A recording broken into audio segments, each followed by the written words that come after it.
টি-20 বিশ্বকাপের দল ঘোষণা নিয়ে সংবাদ সম্মেলনে কথা বলছেন বিসিবির প্রধান নির্বাচক গাজী আশরাফ হোসেন লিপু। আমরা সরাসরি চলে যাচ্ছি সেখানে। লিটন কুমার দাস, সৌম্য সরকার, তনজিদ হাসান তামিম, সাকিব আল হাসান, মোহাম্মদ তাহিদ হৃদয়, মাহমুদুল্লাহ রিয়াদ, জাকের আলী আনিক, মোহাম্মদ তানভীর ইসলাম,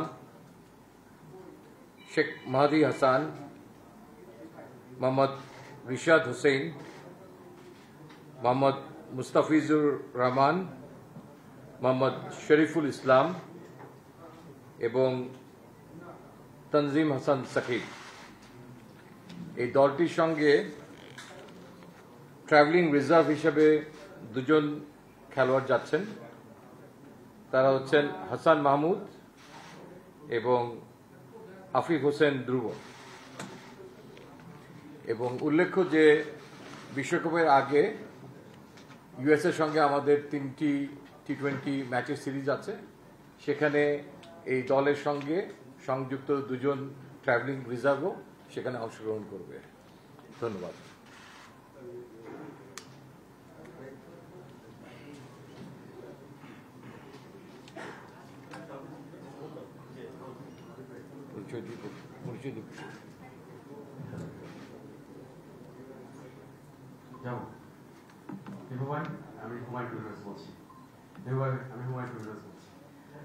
এর আগে অনেক সিরিজে দেখলাম বা বিশ্বকাপ ওরকম আসলে সহ-অধিনায়কের নামটা আনুষ্ঠানিকভাবে ঘোষণা করা হতো না। এবার সহ-অধিনায়কের নাম ঘোষণা করা হয়েছে এবং যাকে নির্বাচিত করা হয়েছে তিনি প্রথমবার মতো সহ-অধিনায়কের দায়িত্ব পেয়েছেন। কি কারণে আসলে তাকে সহ-অধিনায়কের দায়িত্ব দেওয়া হলো? এটা একটা গ্লোবাল টুর্নামেন্ট। এর আগে তো আমি কোনো দল ঘোষণা করতে আসিনি। এটা বিসিবির সিদ্ধান্ত।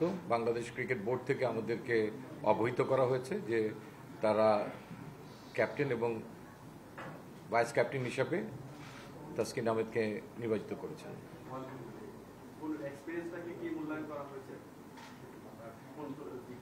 ডেফিনেটলি উনি একজন আরেক জেনারেশনের উদীয়মান একজন খেলোয়াড়, আরেকটি ডিপার্টমেন্টকে লিড করছে এবং দীর্ঘদিন ধরে জাতীয় দলের হয়ে খেলছে বিভিন্ন ফর্মেটে।